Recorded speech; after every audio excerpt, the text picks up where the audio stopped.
құйылды. 57 октября, Ленина, тағы да басқа енді әртүрлі көше аттары бар. Ономастикамен айналысасыз ғой? Айналысамыз. Қазір бұл сұрақ әзірге қозғалыссыз тұр, солай ма? Әзірге қозғалыссыз тұр, бірақ бұл өте өткір мәселе. Былтырғы жылы бізде жаңағы жергілікті атқарушы орган тарапынан, жалпы жаңағы бастамашыл топ тарапынан, топтар жаңағы бастамашыл топ құрылып, екі топ құрылып, бірлесіп жұмыстар атқарылды. Оны бізде жергілікті блогерлерді жаза, жаңағы біз активист дейміз ғой, қоғамдық белсенділерді, ол кісілер бәрі жазып, хабарда боламыз, бірақ кішкене процедуралық деңгейде былтырғы жылы жылдың аяғында жоспарлағанбыз, қалып қойдықтан да биылғы жылға жоспарлап отырдық оның бәрін. Биылғы жылы манадан бері айтып келе жатырмық, сізге әкім де айтып келе жатыр ғой, 3 көшені өзгертеміз деген сол жоспар, соны өзгертеміз биылғы жылы. Нақты өйткені ол 3 көше, жаңағы 50 лет октября, Байтұрсынов өйткені университет несі, қауымы бәрі бізге жаңағы өтініш жазып, 50 жылдық жаңағы 50 лет октября арғыр арасан, фирма үлкен тұр. Соның несі қауымы бәрі өтініш жазып, ұжымдық өтініш болды. Сосын бастамашыл топ 1000-ға жуық адам жаңағы өтініштерін жазған былтырғы жылы. 50 лет октября Байтұрсынов, басқа қандай? 40 лет октября Сургутанов біздің кезінде ең бірінші осы летчик. Герой Советского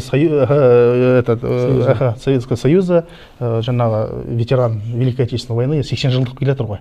Соған өздерінің тұлғаларыңызды, тарихи тұлғаларыңызды көтер дегенге Сургутановты көтеріп кеткенде кезінде Топорков көшесі бар бізде, экспедицияны басқарған.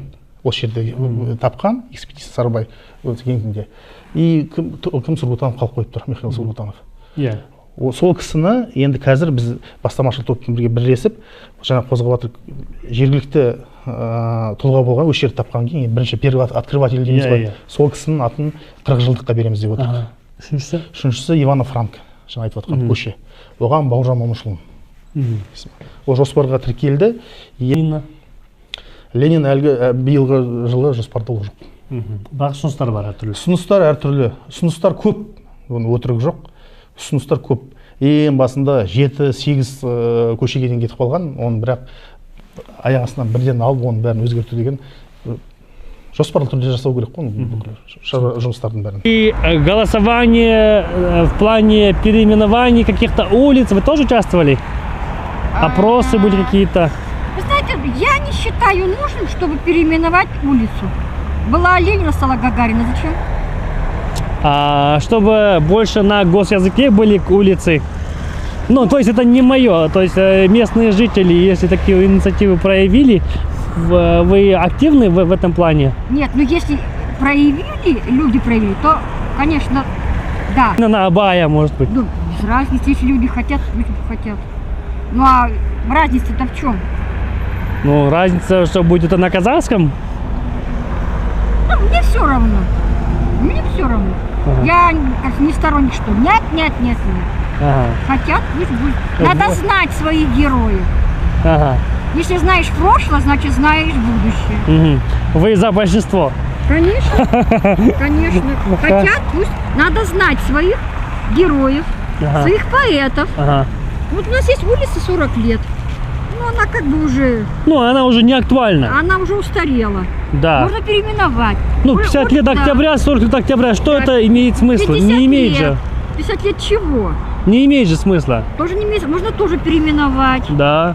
Ну, Горняков, это улица первых Горняков. Это уже историческая сложилась. Да, это историческая. Ну, там есть улица, ну, у нас в Рудном нет такой улицы, советская, допустим. Ну, тоже не актуально. Да.